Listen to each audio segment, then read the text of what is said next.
Okay, pakita ko lang yung part na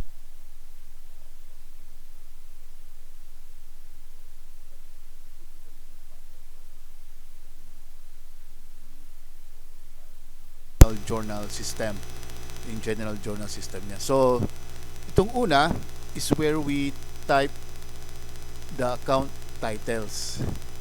So, take note na yung numbering, actually wala na itong account number dito. Ito yung account number na. Yung numbering ko dito is pwedeng decimal. And ang 1,000, mamaya explain ko kung bakit kailangan pwedeng decimal. So, pag starting with 1 or 1,000, yan yung mga assets. Kapag 2, yan yung mga liabilities. Kapag 3, yan yung mga capital. Pag 4, revenues or sales, ayan. Pag 5, expense.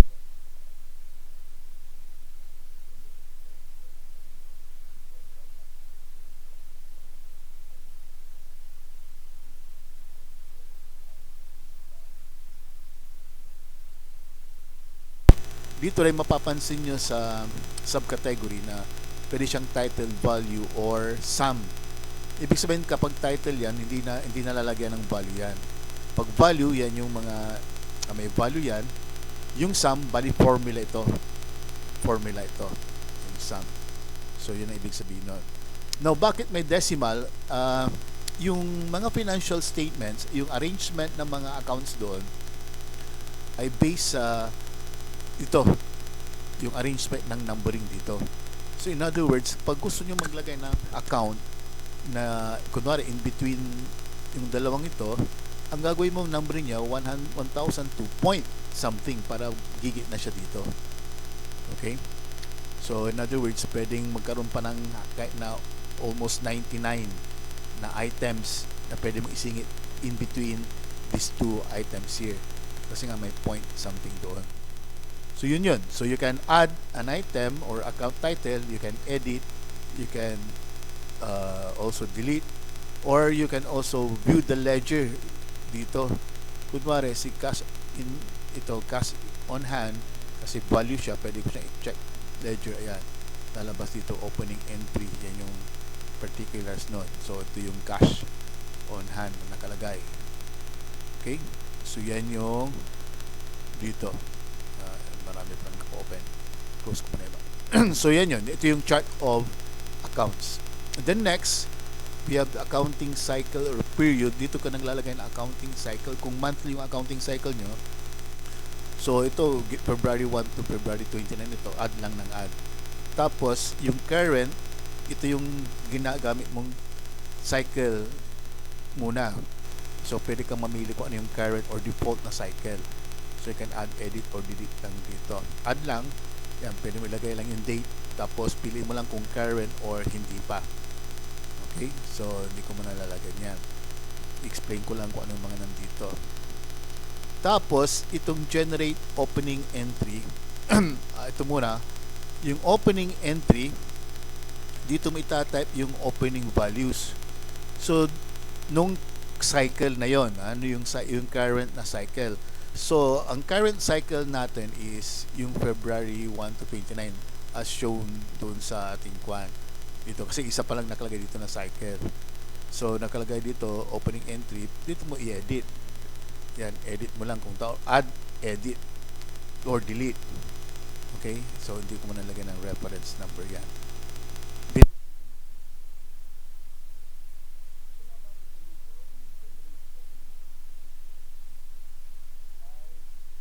Gawa ito kapag dalawang cycle na yung previous, kunwari February, tapos meron na tayong March 1 to March 31. Ngayon, so using yung mga values nung February, ililipat natin sa magiging opening ng March. So ito yung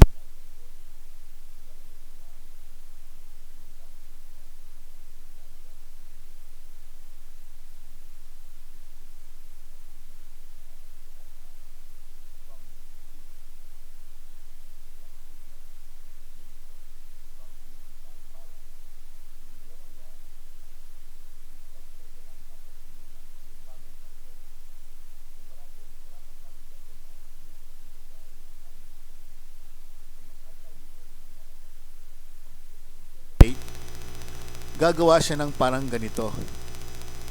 Opening entry. Gagawa siya ng parang ganito for the next cycle, yung next na current cycle. So, yun.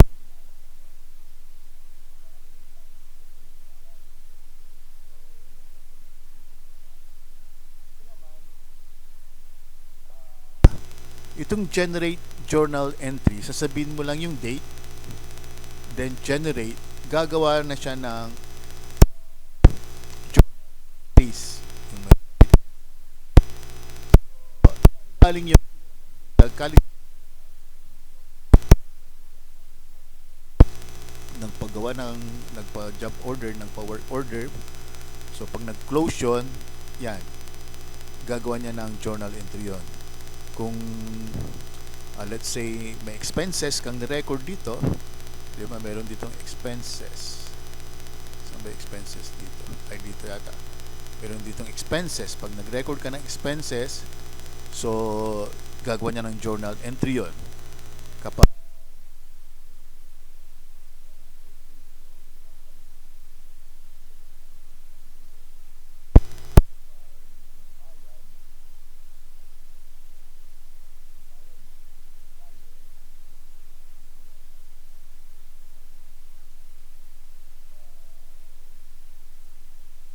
bayad din yung mga customer, gagawa din ng journal entry yun. So, yun yung ginagawa nitong generate journal entries from Autoshop transactions. So, yung iba, kung hindi dyan galing,